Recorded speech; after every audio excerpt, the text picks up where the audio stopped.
I want to introduce you one person to begin with, and she's somebody who is very important to me. She's my sister's daughter. Her name is Vera, or Vera, how you want to call her. And in this picture, she's about 25 years old. And when Vera was about 19, as many Finnish young people are when they finish their high school, she graduated from Finnish high school with a very high grades and good marks. So you could say that she was a very, very good student. And that spring, when she was leaving the school, she gave me a call.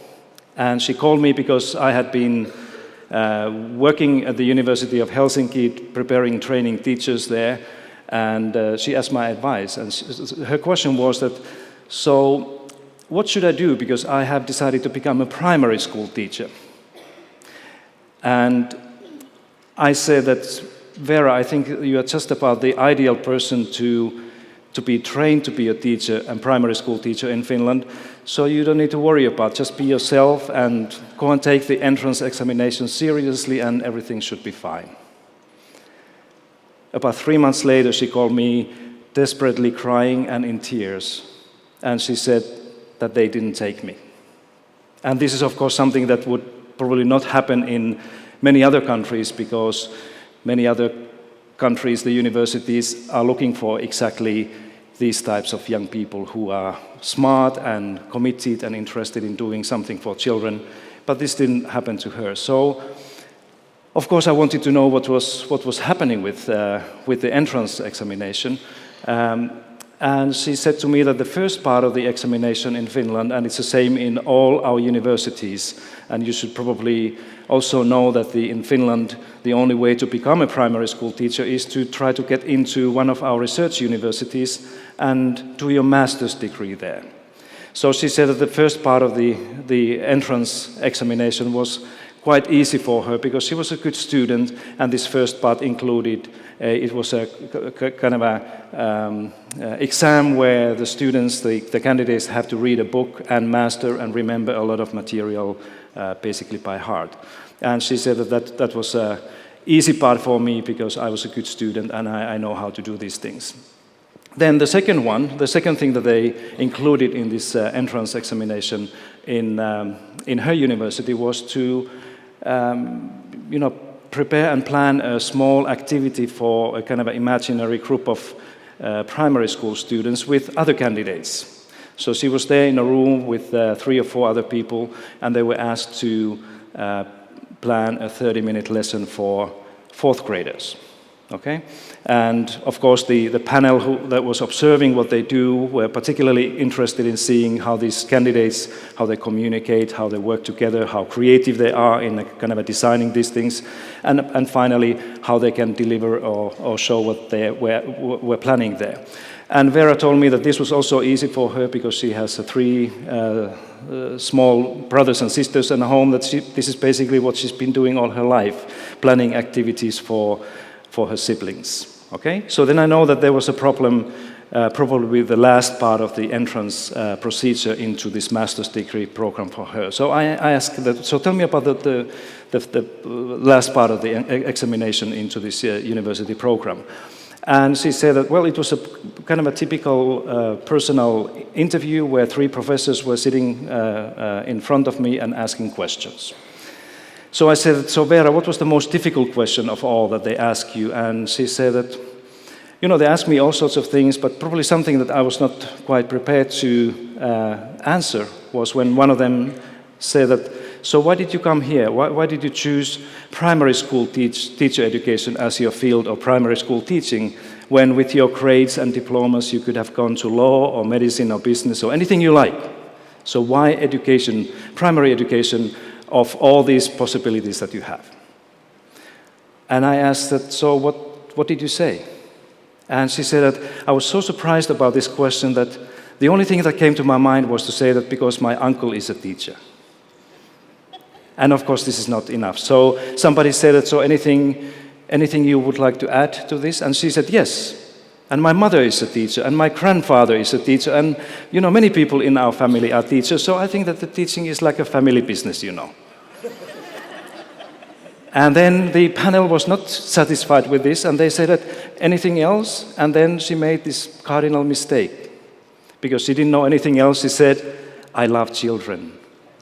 But of course you must love children if you are sitting there in front of this panel, and she was rejected. And that's why she was crying, and she was very desperate about this thing.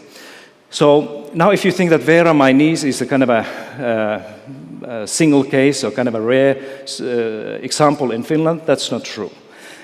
We had last year, or this year actually, last spring, we had about 8,500 applicants to all our primary school teacher education programs in the country. And we have 8 universities. They are all high-quality research universities that prepare primary school teachers, okay? And there were 8,500 candidates, and only about 750 were accepted. So this is how tough the competition is to get into the teacher education program alone in Finland. And normally these students, they study about 5 or 6 years to get their master's degree.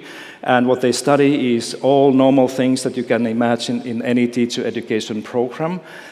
But in Finland, these students, like my niece, she was studying also curriculum planning, how to plan and set your own standards and goals for your teaching. She was also studying a lot about the assessment and evaluation as part of her work, school improvement, special education, leadership. Many other things are included in this master's degree program in Finland. So you can say that when these people, young people in Finland, when they finally graduate, and most of them do, you know, this is we are not losing too many students as soon as they get in. This is what they really want to do. You can say that they are fairly highly educated and good people to be sent to our primary schools and do what they can do the best. Okay? And that's why probably many people who are visiting Finland, as you heard from the introduction, they say that, you know, if only we had in our country teachers that you are preparing or you have in your system now, everything would be fine.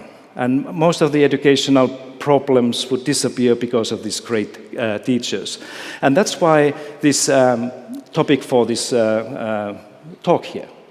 So what do you think would happen if you had teachers like this throughout your system, in all your primary schools, teaching the things that your curriculum and your system and your schools and tradition would ask them to do? And let me ask you to stop here for a moment and take this question rather seriously and ask you to think about this. If we send you primary school teachers to all of your schools, and of course the question is that what should happen to your teachers who are now teaching in your schools? Well, they would be welcome to teach in Finland instead, okay? Just take your winter coat and prepare to work in a Finnish primary school. But my first question here is that what do you think would happen in your own system of education with the teachers in Finland? Everything else would remain the same. The curriculum, the policies, the requirements and expectations, and also the limitations, the culture, all these things would be exactly as they are now. But do you think that these Finnish teachers would be able to make a significant improvement or change, let's say, within the next 5 years? What do you think? And now if you have somebody sitting next to you, you can tell what your thinking is. Do you think there would be a big difference or not so big difference? It's a very important question. Somebody's showing red. I don't know exactly what red means. That's going to come next. Okay. Now, those of you would say that probably these Finnish teachers would be able to make a significant difference. Probably think about teaching as something that an individual person is doing, that if only we had these good people in our classrooms, they would be able to do good things. And those of you who are a little doubtful, if you say that there would be probably some change, but not really a significant one, are thinking that teaching as a profession is something that is more than just an individual effort, right? Okay, the other question would be that what do you think would happen to Finland if we had all of your primary school teachers teaching in our schools with the policies and culture and conditions and all the other things that we are having now in our schools? You know, my answer to both of these questions is that probably nothing significant would happen within the first 5 years. Okay, I think your schools would be probably doing just fine, probably a little bit better in some areas, and the Finnish schools would do quite fine as well. And if I'm right, then of course what follows is that it's not all about teachers. I think we need to have good teachers, but we need to have also something else. Let me try to explain to you very briefly how I think about these things, because when I take part in the conversation and debates sometimes around the world about the teacher quality, when people say that the problem, my challenge is to try to find the most able and talented people and try to attract them to work in our education system, I often hear people thinking about teaching as a kind of a through human capital dimension. Okay, so you see three dimensions there. Let me speak about this human capital. Human capital in teaching and teachers is something that refers to what teachers know and what they're able to do as individuals. Okay, so that's why if we think about teaching and teacher quality mostly through human capital, it means that we just need to train these people a little bit better and then expect that things will change. But for me, the teacher quality or teaching quality is not only about human capital. A second important dimension is the social capital of teachers that you see in the image there. Okay, and social capital here refers to how much teachers can draw value added from the networks, from the connections that they have within their own school, within their own community, within their own education system, and now increasingly globally, how teachers are connected to different networks globally, how much more they can do because of these connections that they have. That's what the social capital in teaching is, okay? And then the third one, that is again a part of the teaching quality in Finland, is what some people call decisional capital. This is something that people can draw a kind of a value added and more energy from the decision making that they are part of. In other words, in a case of teachers, this means that when teachers can be part of the decision making regarding their own work, whether it's a content of what they teach or methods or evaluation or school improvement or their own professional development, the more the decisional capital they have through this decision-making opportunity, okay? So now, what I'm arguing here is that the quality of teachers and the quality of teaching can be probably better understood through what Hargreaves and Fullan call professional capital. That is a kind of a result of these three dimensions, okay? So more we have human capital, social capital, and decisional capital, more professional capital there is in the system, okay? And this is a little bit like comparing teaching or being a teacher to a team sport. Let's take football, okay? Everybody knows, if you follow the football, you know several stories where you have a team that doesn't have all these famous five-star players doing wonderful things, winning championships and going to the Champions League and doing wonderful things. Everybody knows these stories where a team of good players can do miracles, okay? But we also know that there are some teams around the world where they have all the best players in the world, but they still don't win every game. They still don't win every championship, even though they have by far the best individuals in the world. Teaching to me is exactly the same thing. That you can have a good system of education by having good teachers. You don't need to have the best teachers in the world to be good. But it means, just like in football, it means that you have a coach.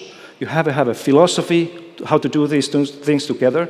You have to have an attitude that you want to make your fellow players or fellow teachers to look better with you, what you are there. And you need a leadership and a coach. Okay? So that's why if you have all these things, and if you pay attention to these things, we can expand the professional capital in our systems, and we can live with the teachers that are not necessarily the best teachers in the world, like Finnish teachers happen to be, but just good teachers. But we need to think about teaching in a different way. So that's why I think that the Finnish teachers in any other system would not make a miracle. They would not be able to change the system completely.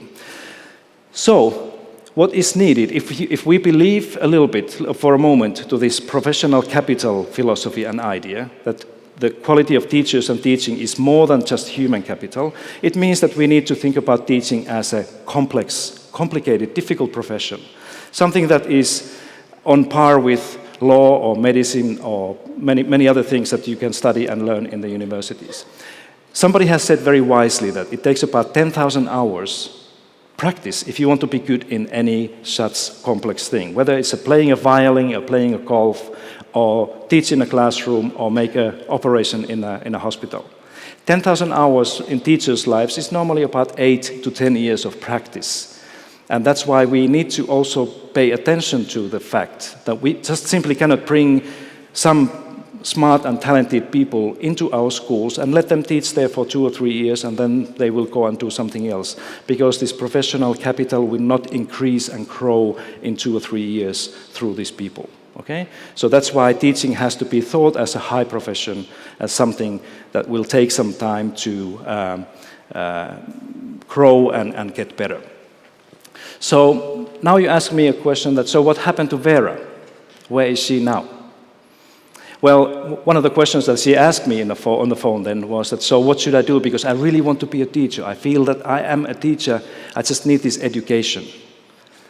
So I said to her that, go and work as a teaching assistant in one of the primary schools here, and you will see how the teaching and to be a teacher looks like, okay? When you work with somebody who is a professional teacher.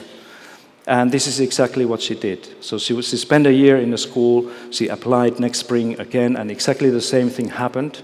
She passed the first one and the second part of the entrance examination, and then came the interview. And she was speaking about her experience, her heart's commitment to teach, and why she thinks that by being a primary school teacher, she can make more differences and influence in young people's lives than being a lawyer or doctor or anything else. And this was an acceptable answer. And now she is a primary school teacher in Finland, and she will be a primary school teacher in Finland for life. Thank you very much.